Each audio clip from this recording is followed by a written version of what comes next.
Podemos, com a imaginação, criar todo tipo de situações que quisermos, com as mais variadas consequências possíveis. A diferença entre a imaginação e a realidade é que na vida real, em todos os acontecimentos, as consequências de cada ato são concretas, deixam marcas perceptíveis em todos os sentidos. Já na imaginação, as tragédias, conflitos, desgraças não deixam marcas, não têm consequências que sejam perceptíveis, que se possa ver, ouvir e tocar. É por isso que é muito fácil distinguir entre o que é real do que é imaginário. Ninguém duvida que este acontecimento foi real. Ninguém duvida que Isabela foi jogada da janela do apartamento de Alexandre Nardoni, porque foi vista por muitas pessoas, e havia um buraco na tela da janela do apartamento por onde foi jogada por alguém. O barulho da queda dela foi ouvida por 2 pessoas, e logo a seguir foi vista pelo porteiro. Agora, quem garante que é real que o pai da menina, ao entrar em seu apartamento, atirou brutalmente sua filha ao chão, conforme a versão da delegada? Como é que chegaram nessa conclusão de que ele atirou sua filha bem naquele ponto da sala? Um acontecimento real sempre produz sinais que podem ser vistos ou ouvidos, e não deixam dúvidas quanto ao fato ocorrido. É o que vimos na queda de Isabela de um prédio. Quando não se tem total convicção sobre um acontecimento, cujos indícios dão margens para várias interpretações, então temos aí uma suposição. Toda suposição, para ser crível, tem que se basear em dados concretos e que não dão margens para dúvidas ou questionamentos. É o que não ocorre na suposição da agressão a Isabela pela madrasta no carro. Pelas manchas de sangue encontradas no carro, imaginaram que a agressão foi da forma mostrada na animação. Mas esta versão é imediatamente contestada pelos próprios peritos, primeiro porque, segundo eles, o ferimento da menina foi provocado 10 minutos antes de ser jogada pela janela, e fazendo os cálculos, supostamente, ela seria agredida 2 minutos e 49 segundos, após Alexandre Nardoni desligar o carro. E na animação mostra que esta agressão foi imediata. E é o principal detalhe que contesta taxativamente esta agressão descrita na animação. É o ferimento na testa da menina. O sentido do ferimento, perfeitamente visível, que contrasta totalmente com o movimento do braço da madrasta golpeando a menina, mostrado na animação. Como complemento, um ferimento desses provocaria muita dor, e certamente a menina gritaria. Contudo, ninguém ouviu os gritos dela. Na cena da animação em que a madrasta agride a menina no carro, além das contestações, também não há nada que dê sustentação, pois ninguém viu, ninguém ouviu, e, portanto, não há testemunhas. E se uma suposição não tem nenhum elemento sólido que a apoie e há contestações, então não tem nenhuma credibilidade. E se esta suposição não tem credibilidade, então a versão da polícia morre ali. E o restante desta versão não tem valor, assim como toda aquela sequência do pai entrando com a filha no apartamento e a atirando ao chão, e nos acontecimentos ali por ela descritos. Mesmo assim, vamos analisar a suposição imaginada pela delegada, a do pai atirando a menina ao chão, e nos indícios em que foram baseados. A única menção de indícios que podem indicar que o pai atirou a sua filha no chão da sala é o que lemos nesta reportagem do G1. Há indícios que reforçam a convicção de que Isabela foi asfixiada na sala. A quantidade de sangue encontrada perto do sofá demonstra que a menina ficou parada ali. Estes foram os indícios que, segundo os peritos, indicam que a menina foi jogada e asfixiada ali. Algumas manchas encontradas perto do sofá. Como é possível algumas manchas de sangue indicar que Alexandre Nardoni tenha atirado a menina ali? Na imaginação, essas manchas de sangue sugerem uma infinidade de suposições, todas incertas, pois carecem de um dado mais concreto para apoiá-las. Como visualmente não tenha quem tenha visto esta cena ou a menina estatelada no chão, então, que outro indício poderia indicar esta agressão? Um outro indício que poderia indicar que o pai tenha atirado a menina ao chão seria o barulho que faria. Certamente que o impacto da violência com que a menina seria atirada ao chão pelo pai, a ponto de provocar todas as fraturas em seu corpo, faria um estrondoso barulho, que sem dúvida seria ouvida pelos vizinhos, pois era um horário de silêncio, quase meia-noite. O vizinho que mora no andar de baixo se assustaria com o forte barulho e acordaria, se estivesse dormindo. A vizinha do andar de cima também ouviria, pois estava acordada, e ela ouviu o som da batida da porta de incêndio. Sem dúvida, se a menina tivesse sido jogada ao chão pelo pai, conforme descrevem, o barulho que faria seria ouvido pelos vizinhos. Como ninguém ouviu, ficou comprovado que este é um relato fictício. Mas, segundo os peritos, há outros indícios que atestam que houve esta agressão. É o que diz o promotor. O promotor esclarece outro ponto polêmico.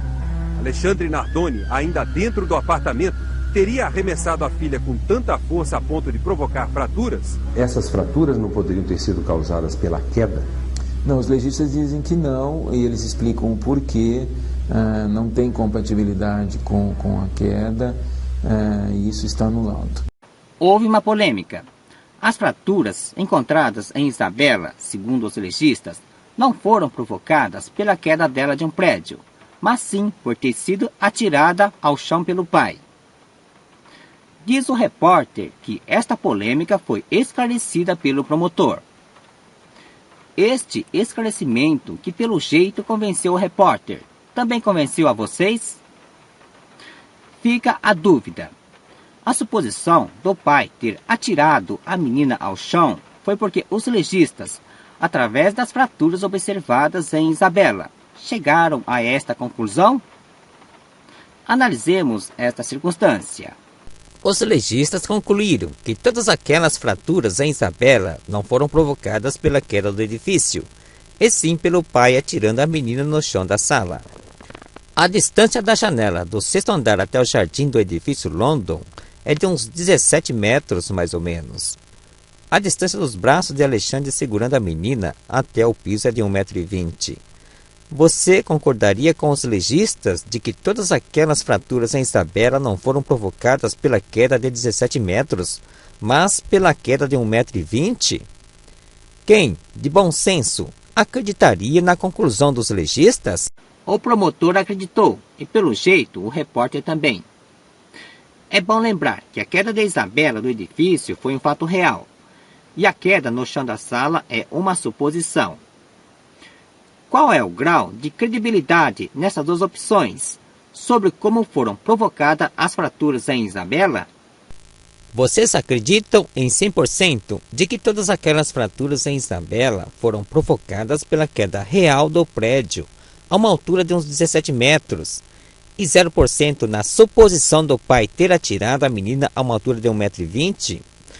Ou em 0% no fato real e 100% na suposição? Neste caso, ou é 0 ou é 100%. A conclusão dos peritos é a de que todas aquelas fraturas encontradas em Isabela foram provocadas pela suposição deles por ter sido atirada ao chão pelo pai, a uma altura de 1,20 m. Agora, a queda dela do prédio do 6º andar a uns 17 metros de altura não provocou fratura nenhuma. Ela já estava toda fraturada antes mesmo de ser jogada pela janela. Pode? Vocês contratariam esses profissionais se precisassem? Vamos combinar que estas conclusões dos peritos é uma verdadeira pérola. Esta versão da polícia já estava desacreditada desde o início daquela suposição da madrasta agredindo Isabela no carro na garagem. Não tinha mesmo como dar crédito nesta agressão do pai em sua filha na sala. E se esta versão já não tinha crédito, então também não tem crédito o restante da versão. Da madrasta agredindo de novo a menina na sala, do pai carregando a menina pingando sangue no chão, dele subindo na cama e atirando a sua filha pela janela. E as provas? Haviam provas que indicam que realmente os Nardoni jogaram a menina pela janela? O repórter disse que houve provas. A convicção do promotor Francisco Sembranelli se baseia em provas. A pedido do Fantástico, ele analisou a animação. Vamos ver então estas provas que os legistas apresentam contra os Nardoni, conforme a animação. Encontram uma sequência de passos e de manchas. Na camiseta de Alexandre, marcas da tela de proteção. Nesta animação, são apresentadas como provas as pegadas do chinelo de Alexandre, encontradas no lençol sobre a cama dos meninos, como sendo causadas por ele ter subido com Isabela e a atirado no buraco da tela da janela, e esta provocou marcas em sua camiseta. Foi usado muita tecnologia para comprovar que as pegadas e as marcas são realmente do pai da menina, como vemos nessas reportagens. Nesta reportagem, também menciona as pegadas de Alexandre Nardoni no lençol, bem como as marcas provocadas pelas pontas da tela cortada em sua camiseta. Na animação, ficou evidenciado que esses elementos constituem-se como sólidas provas contra os Nardoni. Não há como negar que ele subiu na cama dos meninos e teve contato com a tela rompida.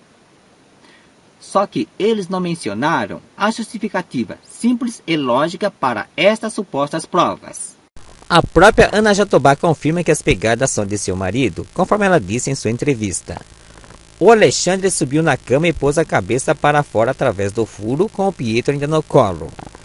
Ora, na própria imagem da animação, a gente vê que não tem outra maneira a não ser subir na cama para ter acesso à janela. Quando chegaram, ao ver que Isabela não estava no quarto e ao entrar no quarto dos meninos, imagine o susto do pai dela ao ver o buraco na tela. Nem pensou em tirar os chinelos naquele momento. Do jeito que estava, praticamente pulou na cama com o Pietro ainda no colo. E na afobação de ver a menina pela janela, forçou o corpo pelo buraco, e foi onde ficaram as marcas da tela em sua camiseta. Esta explicação simples e lógica de Ana Jatobá para o que alegam como sendo provas não foi levada em consideração, e os peritos vieram com outros argumentos. No julgamento, a perita argumentou dessa forma a respeito destas marcas. Os testes, explicou a perita, mostraram que as marcas, tal como foram encontradas, eram completamente incompatíveis com a situação de alguém que, tendo 1,80 m e pesando 90 kg, tamanho de Alexandre, tenha pressionado a tela e carregando um peso de 25 kg, o peso de Isabela. Mas esses peritos são incríveis. Nos testes que fizeram, chegaram à conclusão de determinar exatamente o peso e a altura de quem exerceu pressão no buraco da tela para produzir as marcas na camiseta de Alexandre Nardoni. Por coincidência, é o mesmo peso e altura dele, que carregando um peso de 25 kg, que também, por coincidência, é o mesmo peso de Isabela. Depois daquela de dizerem que a menina não sofreu fratura nenhuma, caindo do 6º andar de um prédio, esta é mais uma pérola neste caso. Falando em pérolas, há uma outra deles. Está nessa manchete. Madrasta ajudou o pai a jogar Isabela pela janela, diz laudo. No documento, os peritos afirmam que Ana Jatobá, madrasta de Isabela, teria ajudado o pai, Alexandre Nardoni, a jogar a criança pela janela.